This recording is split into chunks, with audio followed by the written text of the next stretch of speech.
Sir, ये jubilee hills को लेके अभी भी कंफ्यूजन है। हालांकि एक दो जगह आपने हिंट दिया है लेकिन स्पष्ट नहीं बोला। क्या है, आपकी पार्टी में सपोर्ट कर रहे हैं आप लोग कांग्रेस के कैंडिडेट को?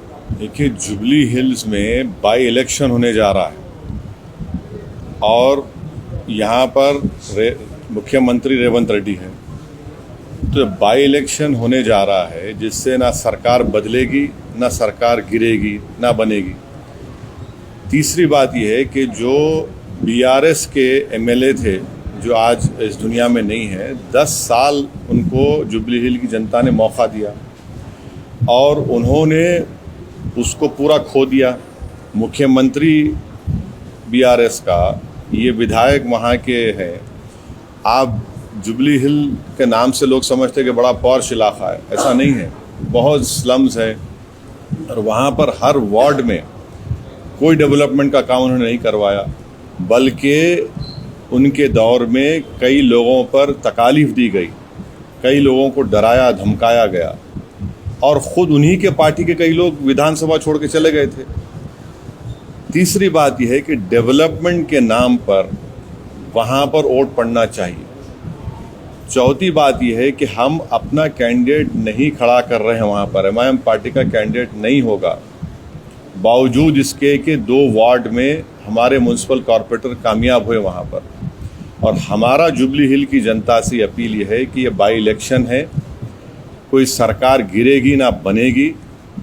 हम जुबली हिल के 3,98,724 वोटर से ये अपील करते हैं कि आपने 10 साल बीआरएस के एक उम्मीदवार को मौका दिया। वो बीमार थे 2023 के विधानसभा के चुनाव में और बीमारी की हालत में भी गैर ज़रूरी बीआरएस ने उनको अपना कैंडिडेट बनाया, मगर अब की बार वो एक जुबली हिल की डेवलपमेंट के लिए तमाम वोटर से अपील कर रहे हैं कि वो एक नौजवान नवीन यादव को अपने वोट दें ताकि वो जुबली हिल में डेवलपमेंट ला सके। नहीं, नहीं, फर्क है कैंडिडेट। सवाल ये उठ रहा है, सवाल उठेंगे उसका नहीं है, मगर आपको पार्टी का जो फैसला है वो सुना रहा हूँ। पार्टी का फैसला यही है। और आखिरी बात, बीजेपी का वोट परसेंटेज बढ़ गया। कैसे बढ़ा? 2023 के तेलंगाना के विधानसभा में बीआरएस पार्टी का वोट था 37%। 4-5 महीने के बाद जब पार्लियामेंट के इलेक्शन हुए, बीआरएस का वोट हो गया 15%। ये जुबली हिल सिकंदराबाद पार्लियामेंट कॉन्स्टिट्यूंसी में आती है। आप यकीन नहीं करेंगे कि 16,000 वोट मिले खाली बीआरएस को, 70,000 वोट मिले बीजेपी को, 1 लाख के करीब मिले दानम नागेंद्र को। 7 विधानसभा जो तेलंगाना के पार्लियामेंट क्षेत्र में आते हैं, 7 में से 2 पर ही जीती कांग्रेस। एक नामपल्ली जहां से एमआईएम का एमएलए था और जुबली हिल्स।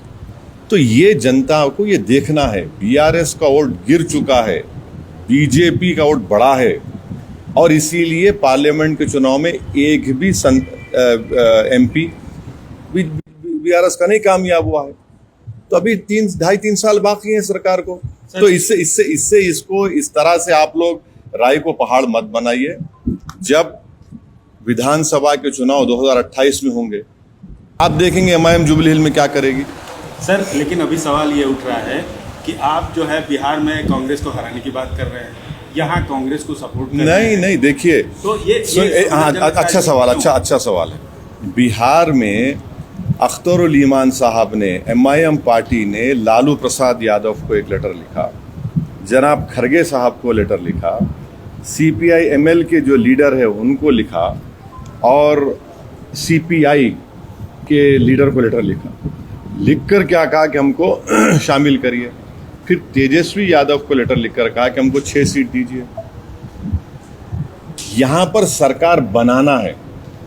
बाई इलेक्शन की एक सीट को आप बिहार के 200 से ज़्यादा विधानसभा की सीटों से मत मिलाइए और यहाँ पर गवर्नमेंट बनाना है बिहार में।